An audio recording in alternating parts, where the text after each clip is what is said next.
Hey everybody, welcome to this week's programming. So this week is week 2 into our new strength cycle. Once again, we're going to be alternating days back and forth. Monday's going to be a long aerobic day, a long Metcon type of day. And then Tuesday we got our back squats with some accessory work. Wednesday is going to be a conditioning day again. Thursday is the upper body strength day. And then we have our Olympic lifting that's going to be on Friday. With that. So we're going to be squatting, doing some overhead work, doing some extra cleans this week. So it's going to be a good overall week.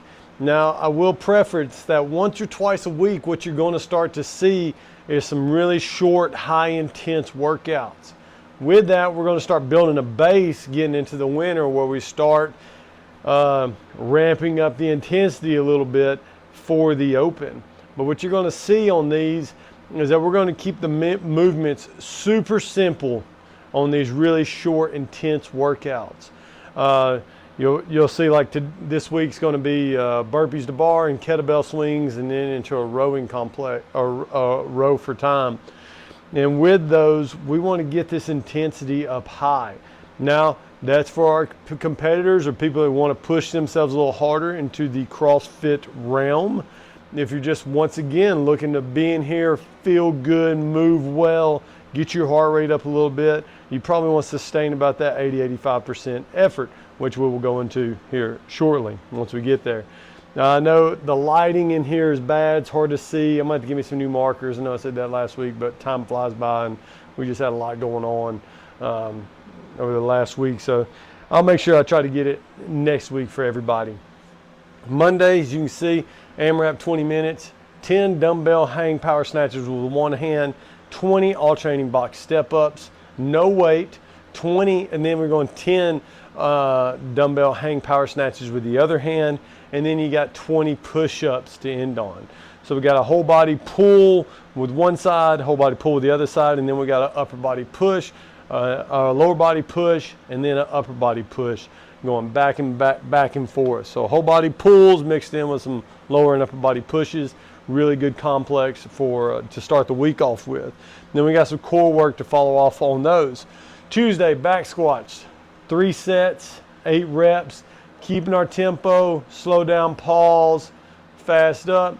Starting off 65-70%. If you missed last week, that's where you're going to start at. If you were here last week, your goal is to add 5 pounds, maybe 10. Then we got a Tabata interval, so we're going to crank up the intensity again. We're going to use 2 dumbbells this time. In the first interval, remember, each section is 8 sets. So each section is 4 minutes, and you're going to rest a minute. 4 minutes work, rest a minute. 4 minutes work, rest a minute. 4 minutes work, rest a minute. Very first section we're going to do is Tabata dumbbell power cleans with 2 dumbbells. Doing 20 seconds work, 10 seconds rest. Then we rest a minute. Then you're going to do toes to bar. So we got a hip hinge movement with the dumbbells, working our grip strength a little bit. Make sure we focus on initiating the movements with our hips as we go. Then when we go to a toes to bar. So now we're going from a hip hinge pulling up to a hip hinge closing the gap. So we're going to be opening, and then we're going to close. And then you got some dumbbell shoulder to overheads.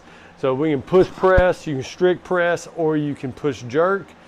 Then we're going to follow that up with a box jump. So once again, we're going to be driving that weight up for the dumbbell shoulder overheads, and then we're going to be jumping off the same motor patterns onto that box jump.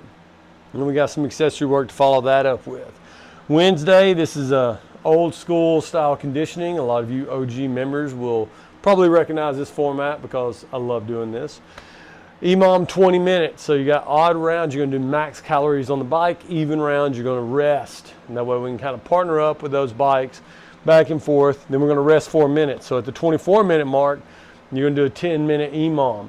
3 to 5 bar muscle ups for the competitors, maybe 1 to 3 for the RX, and then we can do jumping bar muscle ups for some folks off of a box. Or if you just need to get strength development, strict pull-ups. And you can do strict pull-ups multiple times a week. There's no big deal. But for these, though, I would recommend doing the negative portion, focusing on that. So if you opt out of doing the jumping muscle-ups, maybe you do some negative strict pull-ups, like 2 negative strict pull-ups each minute on the minute for 10 minutes, going down for 2 to 3 seconds. rest 4 minutes, and then was at 24 to 34, 38 minute mark, you're going to do EMOM 6 minutes. Minute 1 are odd rounds. You're going to do max effort wall balls. Minute 2, rest. So that's going to be 3 sets of max effort wall balls. What kind of like gold standard in that is, you know, choosing the correct loading to be able to go for 1 minute nonstop. But if you go for 1 minute, maybe you can get to that 30, 35 range pretty quick. If you're able to catch the ball on the descent going down and bounce out of the bottom real quick, especially you taller athletes. But maybe about that 24 to 28, if you're kind of slow, moving down and up, just focus on your technique, there's no problem at all in that. But the goal today is to try to find a weight that you can do 1 minute of work with without dropping it. Then we got some accessory work after that. Thursday, we got our upper body day. You got our every 4 minutes for 12 minutes. You got 3 sets. You're going to be doing, was it strict press for 8 reps, and then you got weighted pull-ups for 10. Now I know if you did strict pull-ups here, you come in this day, we got strict pull-ups again. There's nothing wrong with that, but just do these regular, like banded. And on these, if you did eccentric focus here, if you have a banded pull-up here, go down semi-controlled and then fast up as hard as you can with those bands on. Now this one is where we have our short sprint for the week. 21-15-9 burpees to bar, and then kettlebell swings at 53 and 35 pounds. Ideally, once again, if you're a competitor, burpee to bar again, RX, burpee to bar. If you're fitness level and we just want to work on speed, introducing some intensity, you're going to do a no push-up burpee to bar, or just no push-up burpee, jump off the ground and right back down. And the goal is to try to do those unbroken and fast. Same goes with the kettlebell swings. If your shoulders are feeling really good, you're feeling really healthy, we'll do American swings. If not, just go up to eye level. If you're fitness, just go to Russian kettlebell swings. And again, it's going to limit your range of motion, but it's going to be faster in the long run. And we want to find something we can go unbroken with. Even if you chose a 25-pound kettlebell, it doesn't get tough till the round of 9, or even if it doesn't get tough at all, at least you save some of that energy to really push that row at the end. And then once you get done with the 21-15-9 here, you jump on a rower right into a 1,900 meter row.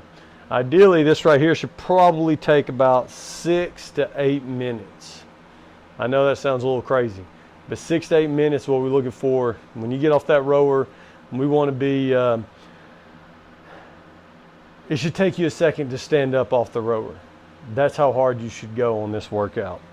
And then if you're doing fitness, I mean, we're going to shorten that up even more. We're going to do a 500 meter row on that.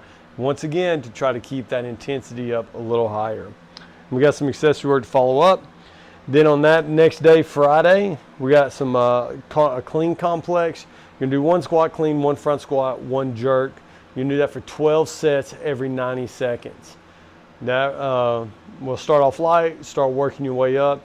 If you're feeling good today and you really want to go for a heavier load, you can, but personally, I would probably try to stay in that 80-85% range for a lot of it. Remember, not every time we touch a barbell, it's not a max out day. We proved that this summer whenever we started working really light and just progressively overloading as we go.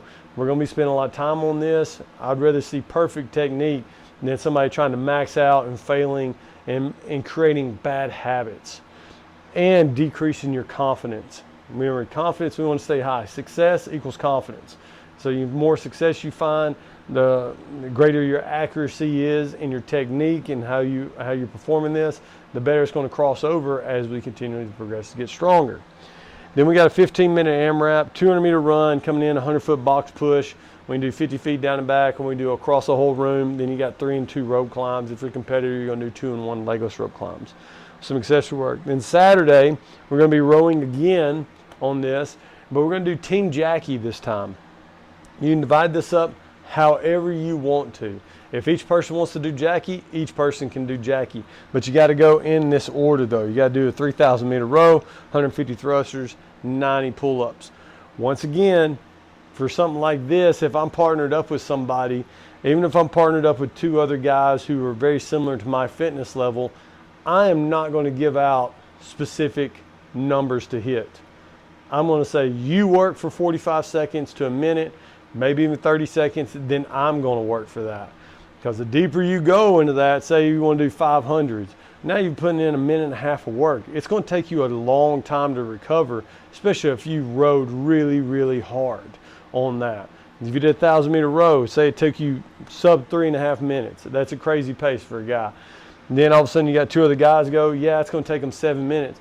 But a lot of times when you start digging, when you dig deep into your energy systems, especially that energy system, your glycolytic energy system, that lactic acid builds up, that has a greater effect on you overall later on down the road. So now when you go grab those thrusters, your legs are probably gonna be a little tired, your arms are gonna be a little tired, your heart rate's gonna jack up a little faster than what it's used to doing with those thrusters, and it's gonna cause problems. But if I say, hey, 40 seconds here, 40 seconds you, and we go back and forth, back and forth, back and forth, that's gonna allow me to keep the intensity up higher.